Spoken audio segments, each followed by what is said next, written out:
muchísimos. El personal es que todos los inviernos caía 2 o 3 veces enfermo, de una gripa casi mortal, no podía salir a la calle, un día no tenía que salir para nada, de lo mal que me sentía, y constantemente todo el año tenía punzadas en mis oídos, todo el año, a veces se me quitaban 2 o 3 días y me volvían. Yo comencé a tomar esto en noviembre y todo invierno no tuve este problema.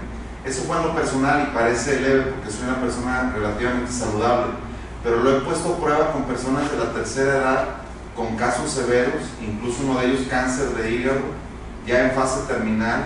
Los médicos habían dicho que había 2 semanas de vida para esta paciente, y en 10 días que estuvo tomando el producto, su hija, que es doctora, me habla y me dice: Nacho, mi mamá está muy bien, mándame más producto porque creo que no se nos muere.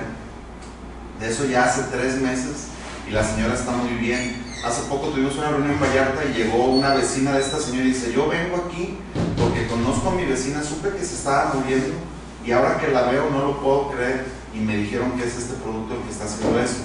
En mi pueblo también tengo un caso de una señora que también muy mal, ya se les desmayaba, no salía de cama, no quería comer, con una depresión tremenda y con una cantidad de medicamentos que es asombroso. Yo no sé cómo el hígado puede soportar tanto. Comenzamos a darle este producto y en pocos días, en 5 o 6 días, nos hablan sus hijos emocionados porque su mamá se había levantado de la cama, ya estaba comiendo. A los 10 días la señora ya salía a la calle. El doctor comenzó a retirarle medicamentos que vio que ya no eran tan necesarios, y la señora se recuperó impresionantemente. Yo